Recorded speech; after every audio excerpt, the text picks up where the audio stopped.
c'est une belle histoire parce que c'est une aventure personnelle, hein, c'est ton aventure à toi. Oui, bien sûr. Et comme dit, chaque personne a écrit sa légende. Et je suis content que les Ivoiriens, et moi-même, je découvre votre légende parce que je crois qu'on a discuté au téléphone. On en a parlé, voilà. Mais je suis content de découvrir votre légende et pour moi, c'est une belle histoire. Ça mérite qu'on revienne peut-être un autre jour. Mais ce qui m'intéresse aujourd'hui, ce qui est très important pour moi, c'est à partir de la création de DC Immobilier. Je voudrais qu'on parle de DC Immobilier. Alors, du coup, quand on a créé des unités de production, on a créé une société de construction de bâtiments qui est une société tout corps d'État. Ensuite, donc on sait produire nos unités, nos entrants. Ensuite, on sait construire, puisque dans notre société de construction, on a des maçons, des électriciens, des plombiers qu'on forme en interne. Et nous avions ouvert une bourse dans les écoles professionnelles. On récupérait les 10 premiers de chaque filière et on doublait leur bourse à l'école et on les récupérait pendant les vacances et on les formait en interne. Pour que ceux-là, quand ils sortent de l'école, ils soient tout de suite exploitables. Alors, on va répondre parce que c'est très intéressant. C'est-à-dire qu'on a créé DC Production Industrie, qui est notre unité de production de briques. Ensuite, on a une entreprise générale qui s'appelle DC Bâtiment. DC Bâtiment, qui est une entité de DC. C'est ça. DC Bâtiment, c'est notre entreprise générale tout corps d'État, à l'intérieur de laquelle on a des maçons, des électriciens, des plombiers, des carreleurs, des étancheurs, des plaquistes, des peintres et tout ce que tu veux. Et on a des très bons maçons, mais qui ne savent pas faire de la grosse production. Aujourd'hui, on ne construit pas une maison en faisant des briques, on construit une maison en mettant des panneaux. Et tout ça, on a des très bons électriciens. Oui, on sait tirer des câbles dans des murs. Aujourd'hui, on construit une maison en faisant des cuves électriques. On a de très bons plombiers, mais combien qui savent travailler sur du multicouche ou du PER? Bien sûr. Et du coup, on s'est dit, bon, on est arrivé, on a compris comment est-ce que l'environnement, l'architecture du pays fonctionne. Voilà ce que nous, on veut apporter. Et donc, c'était plus simple d'aller à la pépinière, on dirait, dans les écoles professionnelles, de dire, tiens, on va éviter de faire créer le désordre, on va prendre les 10 de chaque filière, on va doubler leur bourse et on les récupère en interne. Ça nous permet, nous, de les former. Et puis, quand ils finissent leur BEP et leur CAP, ils sont automatiquement embauchés chez nous et on part directement sur nos différents chantiers. Et du coup, vous donnez un coup de main à l'État. Oui, qui a du mal souvent à embaucher. On est d'accord sur ça. Et donc, c'est à la suite de ça qu'on a créé DC Bâtiment. Quand on a fini de créer DC Bâtiment, on a créé DC Matériaux. D'accord. On s'est dit, on sait produire des briques, on sait produire du béton, on sait construire. On a nos maçons, nos électriciens, nos jeunes apprentis, tout ça qui sont formés, ok. Mais il n'y a pas que le béton et le ciment pour faire une maison. On a des fils électriques, on a des prises, on a des lampes, on a des appareillages, on a des meubles de maison. Et il fallait qu'on soit capable de stocker du matériel du second œuvre, c'est-à-dire que tout ce qui est prise, filerie et tout ça. Et donc, plus simple pour nous, plutôt que d'attendre d'aller chez... J'ai pas envie de citer une société en Côte d'Ivoire, mais il y en a plein. Commander du matériel, non, c'est pas arrivé, il faut attendre le matériel, le conteneur au port, on sait pas comment faire. C'était plus simple de gérer nos supermarchés de bâtiments. Oui, c'est ça. Donc, on a créé DC Matériaux. Dans DC Matériaux, chaque fois que nous avons une usine de production de béton prête à l'emploi, juste à côté, on a notre quincaillerie générale qui s'appelle DC Matériaux, qui dans la quincaillerie, on vend des fils, des prises et tout ça. Et à la fin, on se retrouvait avec la plateforme du bâtiment, le roi Merlin Matériaux, à côté de nos unités de production. On en avait 10 unités en Côte d'Ivoire, on avait 10 magasins en Côte d'Ivoire. C'est la partie matériaux. Et ça, on a fait quasiment tout le monde entier pour savoir trouver des partenaires. On était en France, on était en Turquie, et à la fin, quand on est arrivé en Italie, et c'est un Italien qui a accepté de nous accompagner sur la partie matériaux. En Italie. Voilà. Et jusque-là, Dr Kofi est à Abidjan, a créé sa structure, a embauché à ses locaux. Les ingénieurs, les docteurs, les machins, les techniciens, tout ça viennent travailler, ils sont payés. On n'a pas encore créé DC Immobilier. Pas encore. Pas encore. Donc la structure fonctionne sous fonds propres. Et ça veut dire simplement que vous n'êtes pas arrivé comme ça de but en blanc. Oui, mais voilà. En Côte d'Ivoire. C'est ça. Non, on est arrivé en 2000. On est arrivé le 12. Moi, je suis rentré à Abidjan le 12 avril 2018. Le premier transfert est arrivé le 26 mai 2020. Il y a eu 2 ans. Oui, c'est ça qui est intéressant. Pourquoi j'insiste là-dessus? Excusez-moi, je vous... Non, tu veux me tutoyer, bien sûr, ça va être plus simple. Tu m'excuses, j'insiste là-dessus parce que, en fait, pour quelqu'un qui n'a pas compris ton dossier, qui est extérieur, qui peut-être n'est pas ivoirien ou qui ne connaît pas bien le dossier, qui est ivoirien mais qui ne connaît pas le dossier, il va penser que tu viens juste, tu as quitté la France, tu es venu directement. Alors que non, en fait, tu as une histoire en Côte d'Ivoire. C'est ce qu'ils ont fait. En fait, je veux dire, c'est ça qui a été l'histoire, ça a été le péché dans l'histoire. Lorsque le procureur sort à la télévision et dit oui, il y a un jeune qui est venu, qui a voulu prêter une banque et tout ça, la chose était bien pensée. Ouais. Mais malheureusement pour eux, j'étais pas venu prêter une banque. Ouais, j'étais arrivé en Côte d'Ivoire. Ouais. J'avais pris mon argent, j'avais créé des structures, j'avais embauché des gens, je payais les salaires en Côte d'Ivoire. Et ça, là, t'avais pas tout ça en fonds propres. En fonds et clairement. Ouais. Donc, un brouteur qui prend ses propres agents pour aller acheter des usines, venir embaucher des gens, je pense qu'il n'y en a pas beaucoup. Ouais. Donc, je connais même pas d'ailleurs. C'était tellement vicieux de venir dire des choses pareilles. Ouais. Mais habituellement, ça marchait comme ça. Et donc, ils se sont dit, on va le faire. Vous savez, l'habitude, c'est une seconde nature. Ils finissent par se prendre le tapis dans le pied et ça a été ce cas-là. Avant de continuer, avant de revenir sur ça, laquelle vous avez employé un mot brouteur. Moi, personnellement, je ne sais pas ce que c'est. Donc, du coup, peut-être qu'il y a beaucoup d'Ivoiriens ou beaucoup de personnes qui ne savent pas ce que c'est. Ça veut dire. Alors, en fait, c'est un nouveau phénomène qui a surgi en Côte d'Ivoire dans toutes ces dernières années, où les jeunes se lèvent et ils font ce qu'on appelle, ils vont sur les réseaux sociaux, ils se font passer pour des femmes et ils estorquent de l'argent. C'est de l'arnaque, de l'arnaque. Exactement. Voilà. Et en fait, il y a une version, une forme plus évoluée de cette chose-là. Ils étaient capables de faire quoi? Ils étaient capables de venir inventer des faux documents bancaires et puis rentrer dans leur pays, aller se faire payer. Donc en fait, c'est tout cet environnement-là qui est rentré dans la mentalité des Ivoiriens. Donc en fait, c'est quelque chose qui marche déjà. Donc, en venant sortir ce mot-là, pour eux, les Ivoiriens allaient comprendre exactement ce qui suit. Oui, c'est ça. Ils créaient un narratif, en fait. Oui, voilà. Le narratif était bien pensé. Sauf que les faits sont têtus. On est d'accord. Voilà, donc du coup, voilà. Donc, on a créé d'ici bâtiments. Ensuite, d'ici matériaux. Et finalement, on s'est dit, on sait produire des briques. On sait construire, puisqu'on a nos unités. On a nos matériaux nous-mêmes pour construire. Qu'est-ce qu'il nous reste à faire? Eh bien, il faut qu'on fasse une opération immobilière. Une opération immobilière. Donc, on crée DC Immobilier. DC Immobilier, c'est la dernière entité que nous avions créée parmi les 5 entités en Côte d'Ivoire.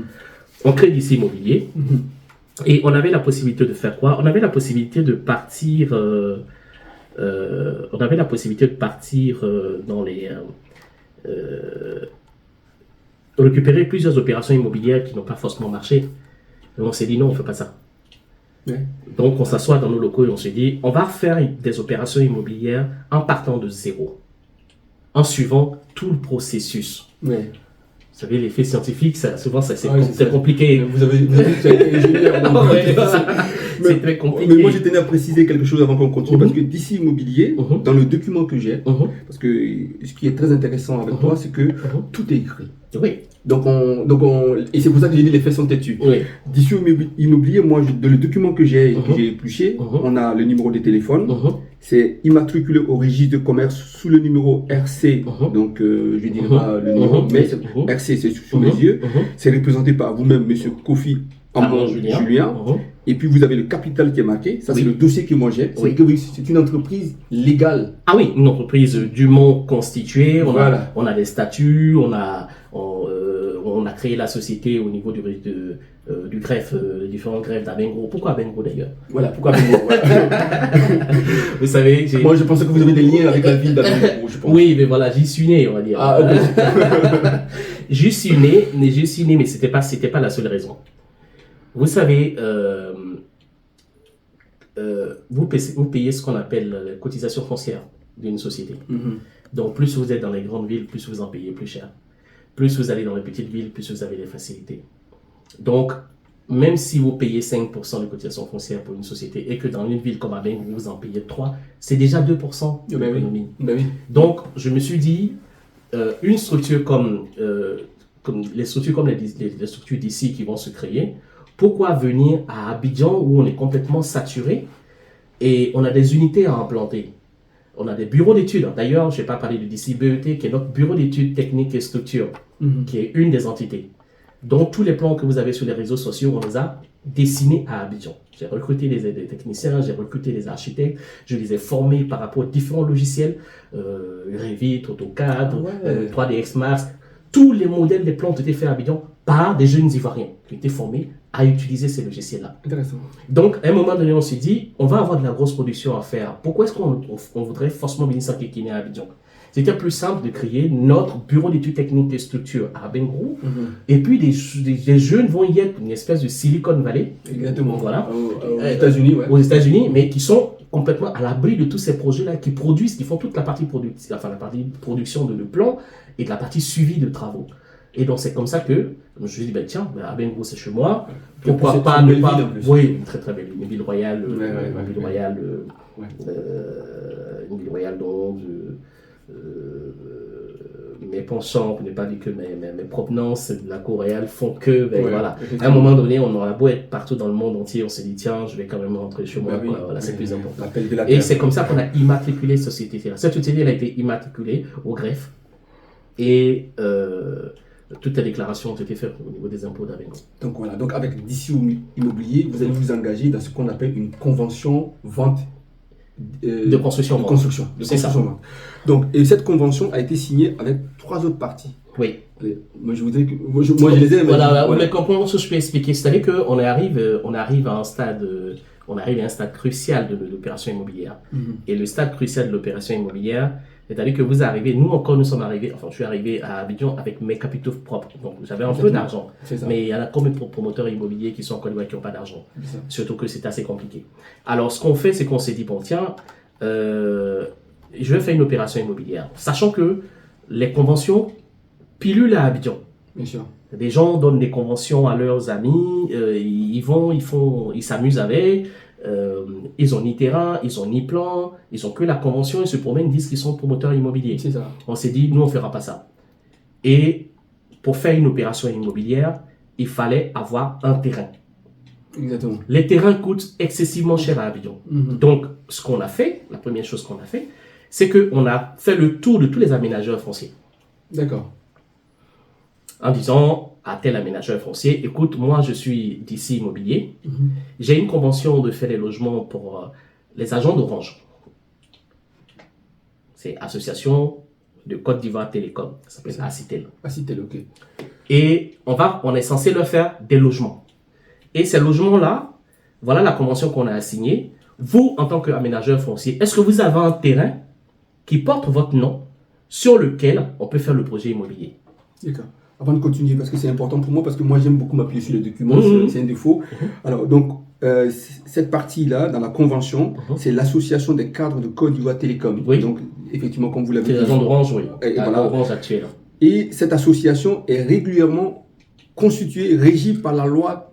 Et donc, une loi qui oui, Kamagaté Soulé, voilà. C'est leur... Et Kamagaté Soulé est donc le président. Voilà, c'est juste parce que, voilà, c'est une bases. association qui est vraiment régie, installée, qui fonctionne aujourd'hui à Abidjan et qui a eu de gros déboires avec des promoteurs immobiliers qui ont commencé des opérations immobilières, qui les ont pas terminées, les maisons ont été vendues derrière les agents d'Orange. En gros, quand on est arrivé et qu'on a expliqué le principe, ils ont compris que c'était quelque chose de sérieux. Donc ils ont accepté maintenant de signer la convention. C'est ça. Et ils ont accepté de signer la convention avec nous parce qu'il y avait un aménageur foncier qui s'appelait EGFOP.